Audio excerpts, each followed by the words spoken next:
Breaking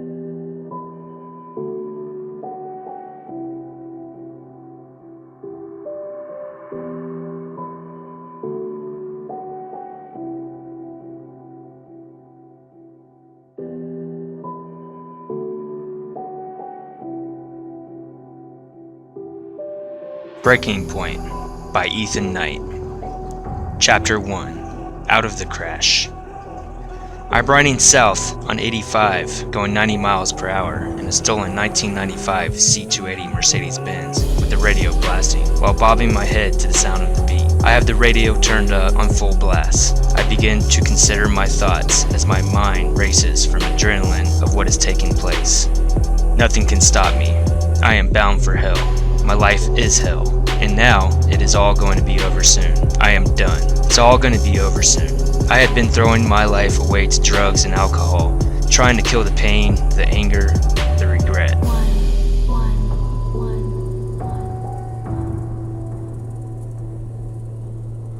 I'm done.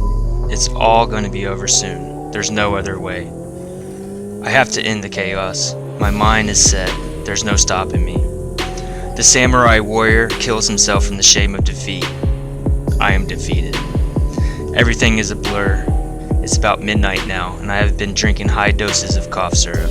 I am at my peak high now, and begin feeling those familiar vibrational rushes of ecstasy run through my body, like a deep tissue massage from the waves of an invisible ocean.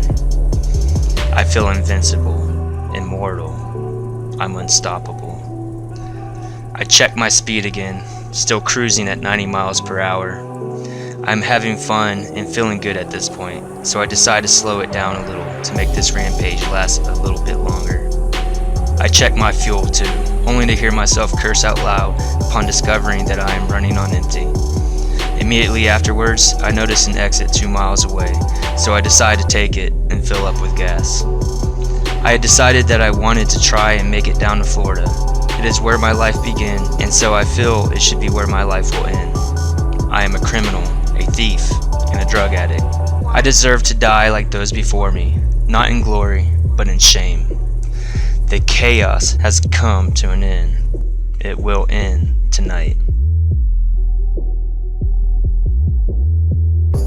I take a right off the ramp and stop at a Shell gas station and get out of the car.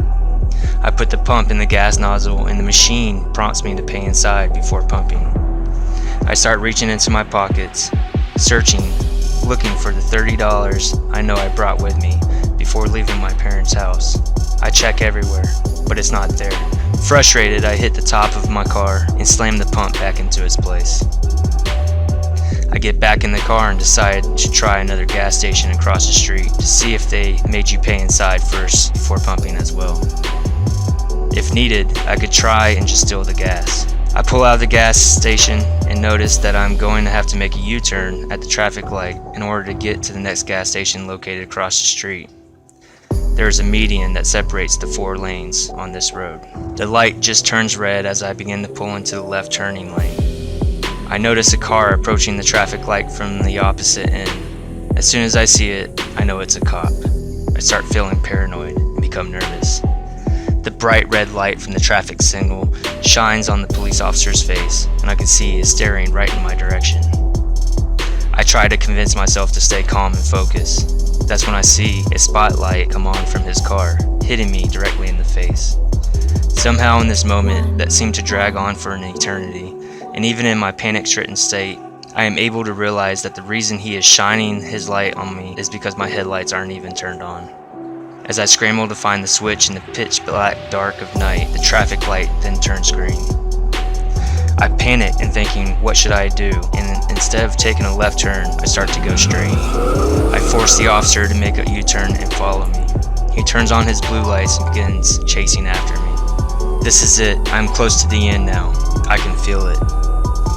I didn't think it would happen this way, or that it would be so soon, but I have already made up my mind. I'm sticking to it. It's the only way to truly escape this nightmare. It all starts to feel too surreal. The cough syrup starts to rip me from my own reality and perspective. I become disassociated with what's going on. I lose myself to the realism of what is taking place and what the consequences or implications might be. I begin to feel as if I am stuck inside of a video game. Only this is a game I have no desire to win, and if I should lose my life in it, then that would mean there is not a respawn button to bring me back. I turned into a hotel parking lot and exited, making a left turn and driving over a median. I put the pedal to the floor to see what the Benz is made of, and within a few seconds I'm already back to doing 90 miles per hour again. The road I am on is 4 lanes, but up ahead it becomes only 2. I look down to see that I am now going over 120 miles per hour. I check my rearview mirror and notice that there aren't any blue lights behind me anymore. I decide that I want to slow down and turn off somewhere, but as soon as I look forward, I feel a jolt run through the car and the vehicle starts to shake violently. The car is trembling and I'm losing control. That's when I see a black Suburban come out of nowhere just to end up straight in front of me. I cut the wheel at a hard left, but it's too late. The front right corner of the Benz hits the back left corner of the Suburban. It's over. Game over. My life is over. The chaos has ended. It is done. The initial impact causes my chest to slam into the steering wheel, and I grab hold of it, wrapping my knees up underneath the wheel and holding on as tight as possible.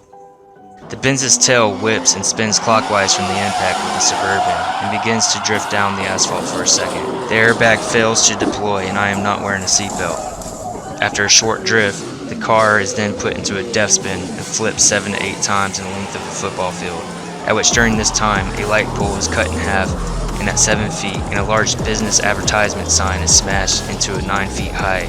Glass and sparks are flying all around me. The car ends up upside down and starts sliding, amazingly, back on the 2-lane road again. The sunroof had broken out, exposing a huge hole in the roof or ceiling of the vehicle. I hold my head 2 inches away from the passing asphalt with one hand pressed up against the ceiling. I feel another final jolt as the car flips back upright and comes to an abrupt stop. I am dazed and a little dizzy as I realize that I am somehow still alive. It isn't over, not yet, but how? Why? I'm still alive? It was supposed to be the end, here, and it wasn't. Little did I know it was only the beginning of a long but interesting story in the life of Ethan Knight. As I come to a full realization of the events that had just taken place and the fact that I wasn't dead or even badly injured, even after having wrecked at speeds averaging 120 miles per hour, being forced into a death spin and without a seatbelt, the leftover adrenaline begins to wake in my mind out of the dizzying fog and drug-induced confusion that consumes it. I remember the sunroof being broken out during the wreck and begin to plan my escape strategy. I'm invincible. I'm unstoppable.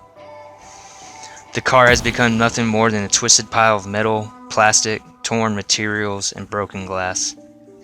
Smoke begins to pour into the cockpit from the dashboard, and a loud humming sound can be heard from the engine. I gaze up and grab hold of the edge of the hole in the ceiling, and pull myself out quickly, slicing my hand on broken glass during the process. I jump down from what is left of the hood of the Benz and start running. Someone yells out for me to stop, but I don't look back to see who it is. That's when I hear a loud explosion. I don't know what it was from. The car blowing up like in all those action-packed Hollywood movies anytime a car is involved in an accident. A gunshot from a pursuing officer. The transformer box from the power line that was hit. Whatever it was, it is in the far distance now, and I wasn't going to look back. I was just in a wreck going over 120 miles per hour and without a seatbelt, but somehow I am up and running. I find the edge of some woods that are highlighted by a nearby spotlight from someone's large detached garage or small warehouse. I noticed that in all of this I even happened to keep a ball cap I was wearing on my head. I grab hold of it and throw it 20 feet to my left towards the wood line. I take off 30 or more feet to my right before entering through the trees. The entrance of the woods is thick with undergrowth and vines that cut my legs and thighs into pieces. Everything becomes instantly pitch black.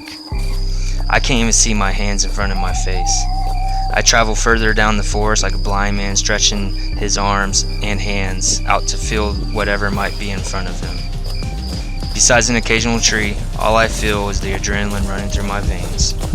My heart is pumping blood and beating through my chest at an alarming rate. My breath becomes hard and heavy. instinct has taken over my mind, the instinct to survive and run from any danger. As I push through another large patch of bushes, I hear a splash and some running water. My socks become instantly soaked as my shoes get wet. I had landed in a small, narrow creek and decided to follow it, hoping to increase my speed and getting as far away from the wreckage as possible without worrying about running into any trees. What I find is the opposite. The creek in that area has a bunch of small trees that overhang it and have fallen over it. I start to weave in and out, over and under the trees, in an attempt to keep following the running water. At this point, the adrenaline that has made me feel so immortal, so unstoppable, begins to wear off, and my movements, along with my heavy breathing, expose an extreme amount of pain in my chest that I hadn't previously felt before. I remember hitting the steering wheel during the initial impact with the Suburban, and now each breath becomes heavier and slower as pain shoots through my upper torso.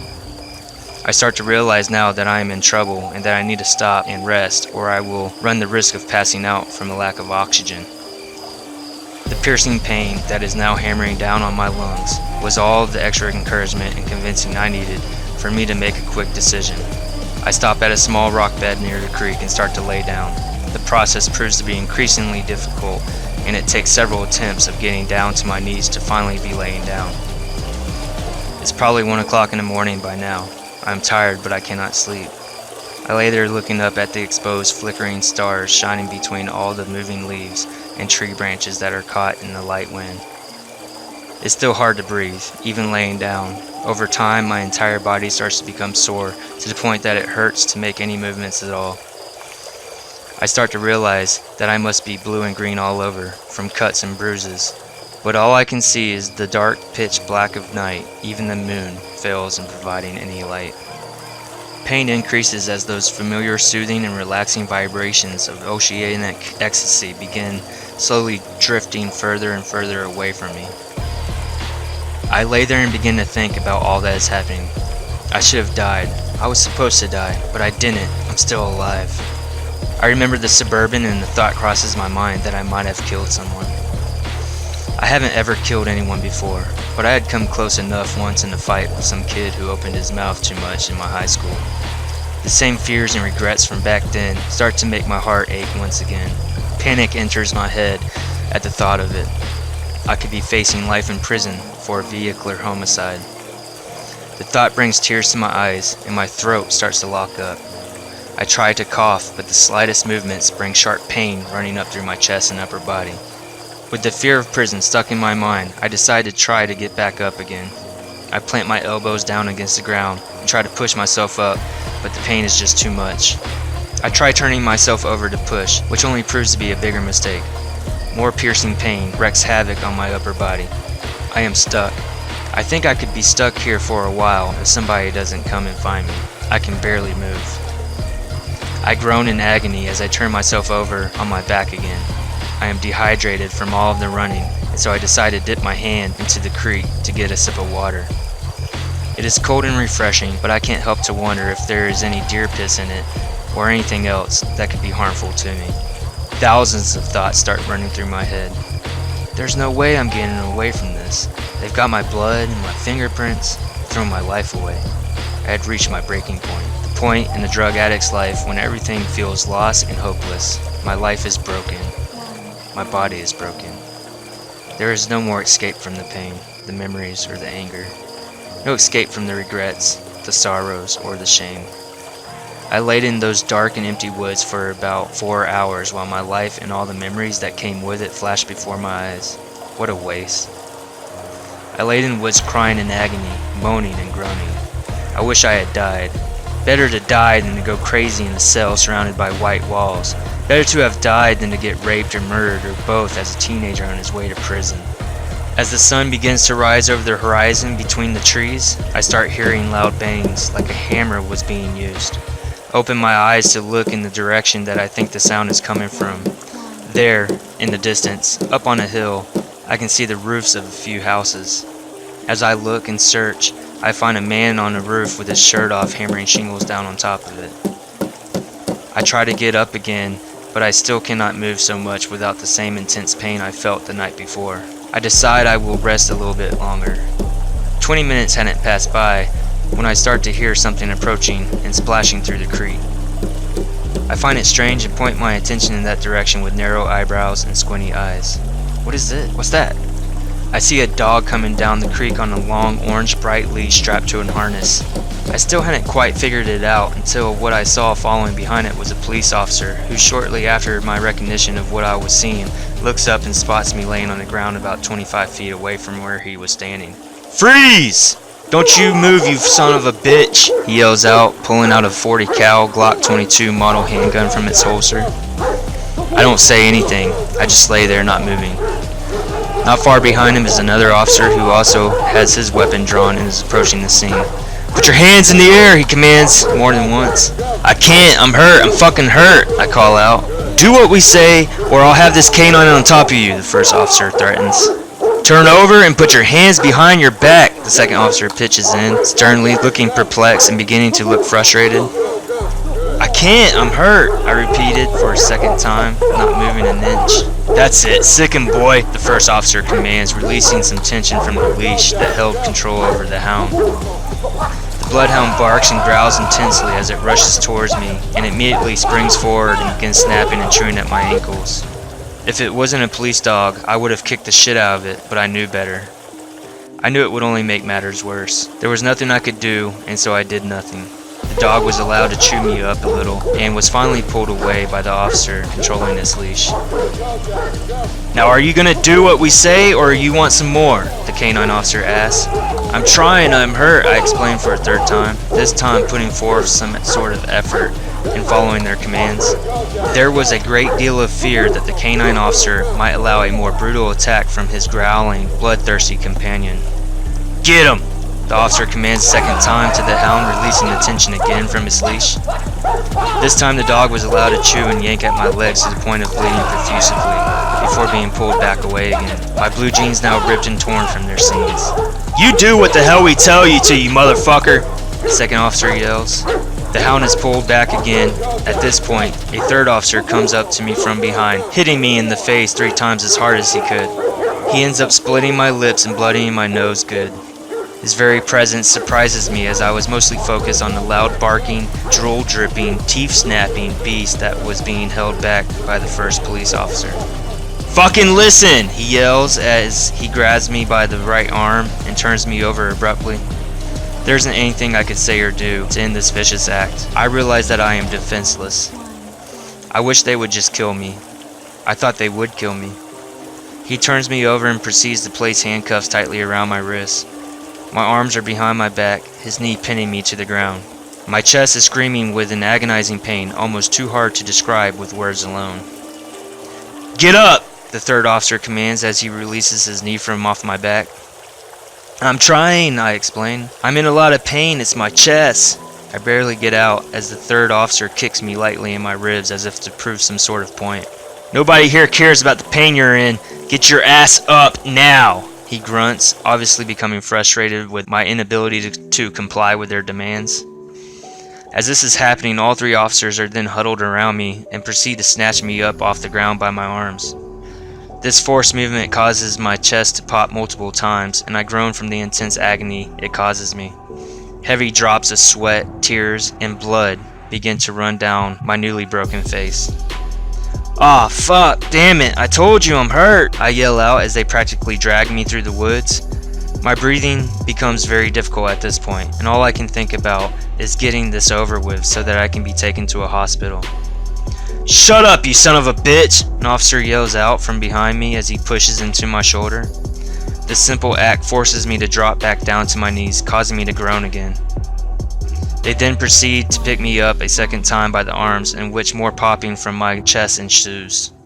The pain from these heartless acts are almost enough to make me black out. More forced trauma springs sharp ridges of pain through my chest and upper torso again.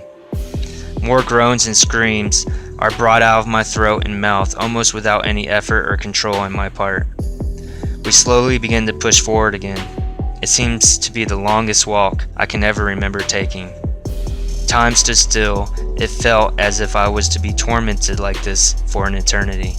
I can only imagine, or maybe compare it to the walk that Jesus Christ took on his way to being crucified on the cross. Only I was no saint. "I can't fucking breathe," I yell out to the officers more than once. "Don't you ever shut up, you punk!" someone snaps back. 10-4, we have one in custody. We're making our way back up the road near the crash site from the woods with him. "Have medical on standby, over and out," one of the officer voices over the radio. I thought I would die before ever getting to the edge of the woods again, and to an ambulance with these 3 goons who were escorting me. Once there, I noticed that it seemed like I was in a ghetto neighborhood full of rundown houses that nobody seemed to care about even keeping up with. 3 squad cars, an ambulance, and a fire truck stand parked in the distance, blocking the street off from normal traffic. Nearby, I noticed a blue car with a large black woman in the driver's seat, who had 2 young kids in the back who were pressing their faces against the window. They all were staring at me with grief-stricken faces as I was escorted past them, the blood and sweat covering my face and dripping down my shirt. Maybe family of the victim in the Suburban, I thought. An officer at the scene takes over escorting me to the ambulance and EMTs. I am then placed on a stretcher by medical personnel who proceed to ask me 101 different questions as they stick needles in my arms, place an IV in my vein, haul me into an ambulance, and hover over me as I am finally taken away and transported to the emergency room.